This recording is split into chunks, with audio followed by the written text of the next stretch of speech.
Hello, everybody, and welcome back to our day 3 wrap from the Delhi test. In our wrap up of day 2, I confidently declared Australia were going to win this test match. Well, the Border Gavaskar trophy is gone. India have gone 2-0 up.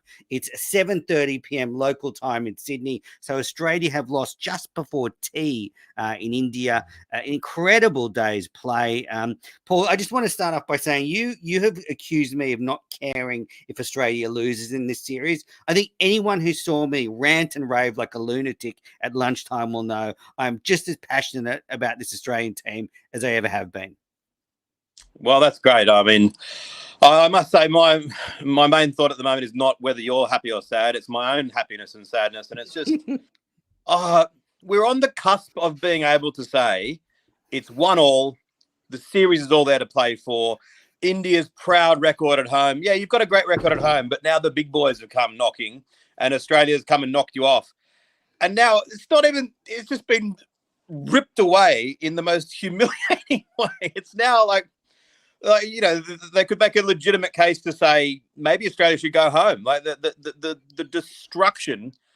I cannot recall a more disappointing day following the Australian Test team, and I have done so since the summer of 83, 84. We've had big losses before, yes, and downturns before, but to have promised so much going into this final day, and then to lose, what was it, 9 for nothing, I think it was. We lost all 9 wickets without scoring a run. 9 for 52. I just saw them all, replayed quickly back. They do not get any better when you watch them later on. They get worse and worse and worse. It's a cavalcade of the worst shots you've seen on spinning pitches in India. It's Australia of the bad old days. I put out a tweet, and this is how the English fans feel every time the Poms tour Australia. Now I know the sort of dejection, the misery, the questioning of your fandom, the questioning of your own life. I mean, I get the misery of the Poms now. Yeah, look, I mean, I don't know where to start. Well, look, let's make the point. They are a great side, India, and I've said it many times. Jadeja is the best Indian Test cricket I've ever seen. Ashwin and Jadeja, if picking a side for Indian conditions, are the first 2 I'd pick among all the Indian players I've ever seen. The rest of the side, there's no weaknesses there. So, and ultimately, Australia only lost by 6 wickets to India. That's a pretty good result, really. It's just that that partnership between Akshar Patel and Ravi Ashwin that took the game away from us, and then the madness of this morning. It's just very, very disappointing, but it's worth mentioning they are a very, very good side, and it would be very interesting if we could, now that, I think I said this last test, now that the game's over, before they water the pitch, they might as well get the Indian batters out there to face Ashwin and Jadeja and see how they go. Now, you just said Australia lost by 6 wickets. Now, as badly as we played today, that's how much of a chance we had going into the third day. That we played that badly. We couldn't have played worse, and we still took 4 wickets. So, it was just an abysmal first session. So let's go back to the beginning. Australia start, they're 1 down. They've got a good lead of 60 odd. I think it was 62 when they started play. No, 61, because Head hits a boundary. That boundary, that's the last moment in my life that I've been happy. Yeah, there'll be sort of, your life will be defined by before that boundary and after that boundary. It was a beautiful extra cover drive, and I thought, here we go. Yep. Ashwin, look at you, champ. You're struggling now. Because I was going into the day's play, and I said to a friend on the phone that, look, if Australia scores at 6 and over for 40 overs, then we'll have enough in front. We'll be far enough in front. So we've got to play our shot. So I was with them on playing positively and trying to, score off every ball. But when Head was out caught behind after hitting that boundary off Ashwin in the first over, the wobble started to go. And then it was just, there was a bit of a period where Smith and Labuschagne, they put on 20, and then Smith was out, which he was out sweeping to a full ball on the stumps, very un-Steve Smith-like. Yeah, of all the sweep shots that Australia got out to, which was too many to count, that was the best one, I think. At least he got his pad in the way. I thought the shot was kind of on. He just didn't play it very well. You didn't think Carey's was the best when he, missed the ball by like 2 feet? Cummins' one was a very good shot, I thought, as well. Excellent. Yes. And Renshaw missing a half volley on middle stump wasn't bad either. I don't want to be, but what happened to getting to the pitch of the ball and hitting straight? I mean, it's not easy on those pitches, but the one Smith got out to, that was a full pitch ball. I don't know who in the brains trust this morning when they were eating their breakfast was saying, okay, let's sweep everything today. So Smith goes and we're 3 for 85. How are you feeling at this point? Surprisingly still okay. But what happened was I had something, I had to do something. So I paused it and I was on about 10 minutes delay, fast forwarding between the balls. And so the collapse, which was fast enough in real time, for me, we went from, 2 out to 9 out in the space of about 5 minutes. It was just... Now, why do you so bloody scarred? Now I'm starting to understand why you're so miserable. Why did you do that to yourself? So we're 3 down, and I'm thinking one of our players, I don't know why I'm thinking this because I'm a fucking idiot, but one of our players is going to score a nice 40 or 50 and get that lead to 200. And sure, we might lose, but it's still going to be a great game. Australia's going to at least push India at home, bit of respectability. Then the score's on 95.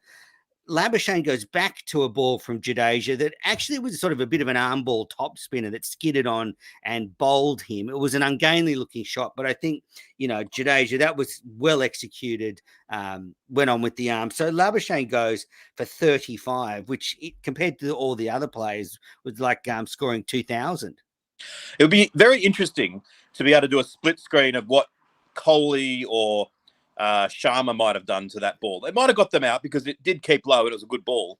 I have a feeling maybe Kohli at the last minute would have jammed his bat down. I still think that maybe, I really do think that we have to say, right, drawing a line in the sand, and we should have done it 6 years ago to say, if we're ever going to beat India in India, then there has to be a concerted effort. It has to be, number one target. As we did with the Ashes, that whole thing of playing Sheffield Shield games in New Zealand and having the Dukes balls and having intra-squad games and encouraging everyone to play as many county games as possible. Some fans thought we went too far when we suggested breeding aside just to tour India. I don't think we went far enough, to be honest. No, I was just absolutely serious. Look at young kids who are bowling, see someone who's got a similar action to Jadeja and Ashwin. The problem is that those types of bowling in Australian conditions don't succeed. And so you're not going to rise through the ranks in Australia. I mean, Steve O'Keefe... No, we're sending them to India. Haven't you forgotten? We're sending them to India. That's true, yes. They're never going to see their family again. They're bred to win the Border Gavaskar trophy back in my lifetime. But yeah, you're right. Labuschagne did look ungainly. Like, you're right. Kohli probably keeps his head a bit stiller, gets down. Yeah, and there's still that reflex of see the ball short like that, you go on the back foot. And I think between now and the next time Australia tour India, that there's got to be a generation of players who are accustomed to playing in the Indian style. And the only way we're going to do it is to take it seriously. And, we chatted in the lunchtime show and how ridiculous it was that the Australian players were playing Big Bash cricket before they went across there. Now, it's not going to make a difference. India is just better at the moment. But I think that going forward, this has to be the number one priority above all other things, including the Ashes, because we win the Ashes fairly regularly. I used to joke on this show with you after we lost last time to India, when are we next going to beat India? Well, it's now been, when was the last time that we did beat India? Was it 2014, 15? Yes, it was when Smith and Kohli had that bat off. So yeah, and Smith was captain because Clark's back went. So the next time, it's going to be a decade by the time that we next play them here. When are we next going to beat them? Yeah, I mean, I still think they were in a hiding to nothing because the Big Bash had to be prioritized. They needed our players. So it was just they couldn't do anything. But whatever they've done, they've just played so poorly. I think mentally they've just lost it. I mean, the way they played in that first session reeks of panic. it was just once they started to lose wickets, they just completely lost the plot. So Labuschagne gets out. The next over, Ashwin's bowling to Renshaw, and he gets out. LBW again, sweeping to a half volley on the stumps. You're better off just trying to hit that straight back over Ashwin's head. I mean, especially Renshaw, he's tall enough to get to the pitch of the ball. So I don't know, as I said, I don't know who was saying you got to sweep everything. So Renshaw's out. I feel sorry for him, but he's out for 2. Hanscom comes in, first ball of the next over, so 2 balls in a row. He edges to first slip. Kohli takes one. Jadeja's, by this stage, just tearing it up. And then they take a drinks break. Now, look, I know you think I'm too harsh on Cummins, and I like Cummins. I really like Cummins. This is just objective punditry. I just really like him. But he comes out, they have a drinks break. First ball after the drinks break, tries to put Jadeja onto the moon, gets bowled. I mean, I know be aggressive, but you can look at a couple of balls. Yeah, I mean, it's going to be the emblematic shot of the match that is going to be replayed on the mainstream news channels here where they don't allocate a whole lot of time. That's going to be the shot that's played, and it's going to give ammunition to, and I'm not including you in this, but those who dislike Cummins for non-cricketing reasons, which I think are ridiculous reasons.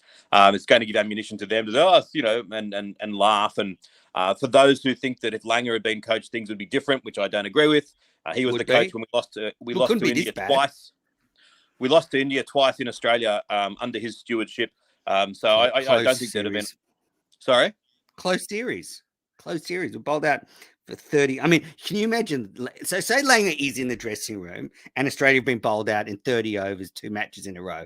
He'd be more than kicking garbage cans. I mean, it would, or maybe not. Maybe he'd just be meditating. I don't know. But no, he'd be annoying the hell out of everyone by going too far, like he did after the Leeds match in England in 2019. Look, I have a lot of time for Langer. He did a lot of good things, but I just think that it's over. It was the right thing to do to move him on. It might be over for McDonald too. I think that Cummins handled it well, a difficult situation well. I thought that his tactics in terms of putting the field back throughout the entire match were wrong, and I think that contributed to a degree to the Ashwin and Axar Patel partnership, even though they played really well. And I think Australia's leg stump line, even in the second innings, was strange. They needed to get more balls hitting the top of the off stump. It was a debacle today, but ultimately India is, in these conditions, a comfortably better side than Australia. So Hanscom's out, Australia, then Cummins is out. So Australia have lost 4 wickets on the score of 97. And it's only the 24th over of the innings and was 7 for 95. 2 matches in a row, Australia barely bat more than a session. I mean, we are talking astronomically bad performances. Then Carey is out for 7, and the ball is pitches outside leg stump, hits leg stump, and he's trying to reverse sweep it like it's pitched on off stump. Now, it's not easy, but that didn't look great when you're trying to scrap every run, and at that stage the game was probably gone, but still. And then Lyon and Kuhnemann are the last 2. So Jadeja finishes with the stunning figures of 7 for 42. And Ashwin has 3 for 59. They take all 10 wickets between them. It's Jadeja's best ever bowling in Test cricket. I think you could see the class above him and Kuhnemann, the way he just got the variation off the pitch, got the ball to zip on a bit more. But that was tremendous stuff, and it was a cavalcade of some of the worst dismissals in Australian cricket history. Yep, it was. Look, the Border Gavaskar Trophy's gone. There's still a fair bit to play for that. I know you think it's fanciful, but my prediction was 2-all. So, I'm halfway there for the prediction, and stranger things have happened. And hopefully hopefully Cameron Green is right to come back into the side. We need at least another right-hander. I can't see Renshaw being picked again. But yeah, look, I'm clutching at straws. Yeah, and then when India batted, there was 4 wickets fell. Lyon got 2 for, so that means he took 7 for the match. Todd Murphy got 1 wicket. KL Rahul was unlucky to be out, just chipped it in close to Hanscom, and then it bounced back to Carey off line. So he hasn't done much this series. I don't think India would change a winning side, but if there was a spot under scrutiny, it would be KL Rahul. He might get dropped. He might. And Sharma, I mean, the only way we were going to get him out was run out. He looked like he was good for 300. Not that there was that many required. And that was a bit of a little bonus for the Aussies. But yeah, I mean, it would have been interesting, obviously, if the target had been 180 or something like that. I still think that India would have got there, but it would have been, getting 4 wickets was at least something. Well, if Australia had got to sort of 200, it could have been very different altogether. Yeah, Kohli was out. Good ball from Murphy, arm ball. He was stumped for 20. And then it was really nice that Pujara in his 100th test match was able to hit the winning runs. Thought that was a nice little postscript. Hey, question for you. Yes. I haven't been giving it much consideration because I know that the injury was a little bit worse than initially thought, but is Maxwell ready to go? Is there any chance they'll parachute him in for the 3rd test?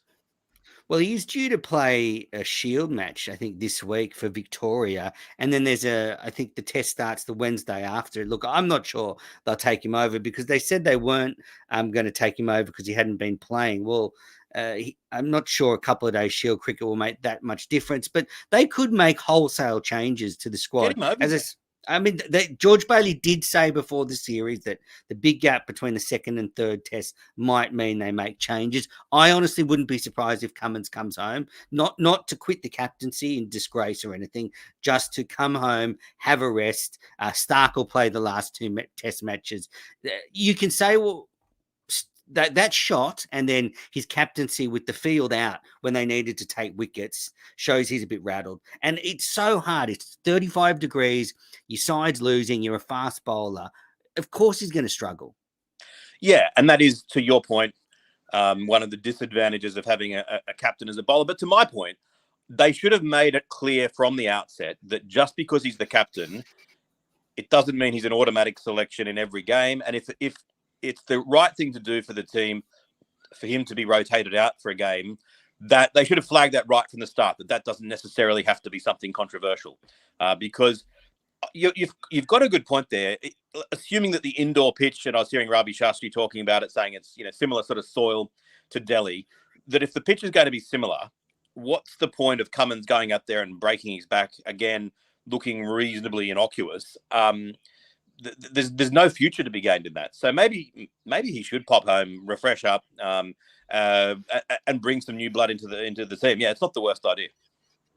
So big changes for Australia, maybe in the 3rd test. I don't mind the spinning lineup. I actually don't think we've got many better options than Lyon, Murphy, and Kuhneman if we stick with 3 spinners. Do you? I don't think I'm qualified to talk anymore. Having said that Lyon should be dropped, any opinions? I've put myself in the bin. I have opinions. But I've suspended myself from giving opinions on spin bowlers for this test match because I think people would be entitled to say, you're the clown who wanted Lyon dropped and he's the only one who bowled well. With the exception being, I think Maxwell being in the side does really help because of the all-round package that he brings. And they might as well. If they're ever going to bring him into the side, now's the time.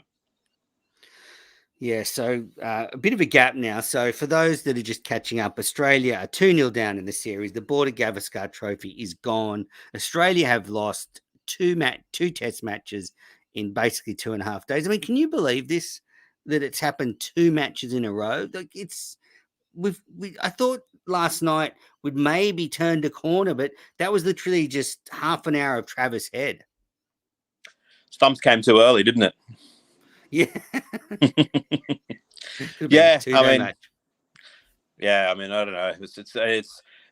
I suppose if you want to really put a positive spin on it, you'd say, with the exception of the madness of the the 90 minutes this morning, and the game drifting while Patel and Ashwin scored the runs yesterday, that the overall effort was a substantial step up from Nagpur. It was an innings loss followed now by a 6-wicket loss.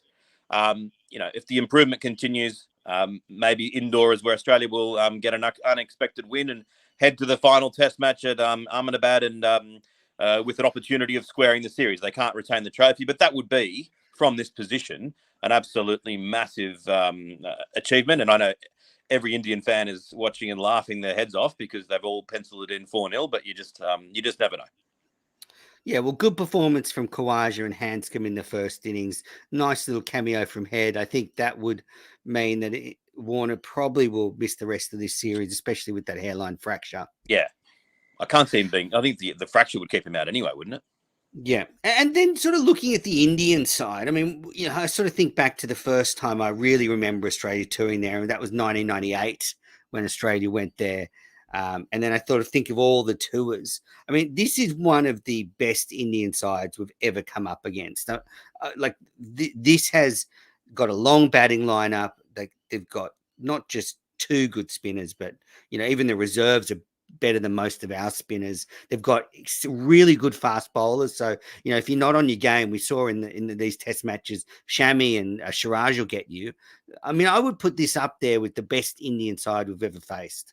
Oh, I think it's above them. I think it is the best Indian side that we've ever faced. I mean, you could bracket the last 3 or 4 years all as sort of one era. That this era of Indian cricket is the best era of Indian cricket ever by an absolute mile. The side of the late 90s with Tendulkar and Dravid and Ganguly and Sehwag and Laxman, absolutely fantastic batting lineup. And, Harbhajan Singh and Kumble was a decent, a more than decent spin bowling lineup. But where they didn't have it was the fast bowling. Zahir Khan and others were Javagal Srinath, very decent fast bowlers. But this crop of fast bowlers, missing Bumrah, obviously, with Siraj and Shami and the others that they've got, they are fantastic fast bowlers. And I think that Ashwin and Jadeja are vastly better than Singh and Kumble, not to mention that their batting ability is far higher. So, yeah, I think that this is the best Indian side of all time by a comfortable margin. Yeah, I'd agree. And, when I look back at this match, I think about the fight that they showed. This is, that Patel Ashwin partnership. But, it was tough going there for a while, and they gutsed it out. They wore Australia out. You could tell that the longer they were out there, Australia started to, really sort of get a bit jaded and get frustrated. So, this side at home is just, they never give up. People warned me. People said when I went last night, was saying Australia going to win this match. Maybe I've gone too early. And in hindsight, I had, because I just did not think we could lose 9 for 52 before lunch. I mean, I don't know. I might need to see a therapist about this or something. Yeah, it was pretty grim. All right. Well, look, let's wrap up this live show and this day 3 wrap from Delhi. From the Delhi test. So there's a bit of a gap now. The test is not due to the week after. So we'll get together sometime this week and look ahead to the 3rd test and probably, still pick at the wounds from these 2 test matches because, the manner of the defeat will lead to, I think, a fair degree of recrimination in Australia that, it's not just losing, but losing so quickly. Definitely. I presume that we haven't got any nasty questions. Everyone's been too gentle on us to pop any questions in the chat to take advantage of our fragile states. There's been a lot of great comments. There's a lot of people watching live, so great to have you there. There was one question: is Warner now done? Who can we replace Renshaw with? Is Green available next test? Well, I think we answered the Warner one, and I think Green would come in for Renshaw in the middle order. I think that would be the natural change. Yep, and I'd get, not to be a broken record, but I'd find a way to get Maxwell across into there as well. Yeah, and actually, some people were putting in the chat about Tim David. You said before this series, why they picked up on your suggestion. At this point, it doesn't bloody matter. I mean, no, it does matter. It does matter. The final 2 test matches, if Australia perform creditably, even if they don't win, even if they lose, it's a big difference than being absolutely blown away. And apart from anything else, there's ramifications for the World Test Championship as well. So I don't think all is lost. The Border Gavaskar Trophy is lost, but if Australia can hit back and perform okay for the rest of the series, it puts a very different complexion on how this tour looks. Yeah, well, the Indian fans are arcing up, so it's time to log off. A lot of the comments now are just sledging us, which we deserve. We were hopeless. One here is Manas will learn a completely different meaning of no run after the series. I like that one. So, look, if you're listening on the podcast app, go and find our YouTube channel for our live lunchtime shows. If you're watching on the YouTube show, go and find us on any podcast app because we do some audio only episodes. And there, search Cricket Unfiltered. I'm on Twitter at Ameners, AMENNERS. And Paul, where can the viewers find you? On TikTok at paul.dennett, and look up the show Cricket Unfiltered on TikTok as well. And on Twitter, I'm at paul_dennett_. That's DENNETT. Well, that's it for our coverage from the second test. We've had a lot of days off. So, well, Paul, enjoy the next couple of days off and we'll catch up soon. See you, mate. Looking forward to the third test. See you, everyone. Bye-bye.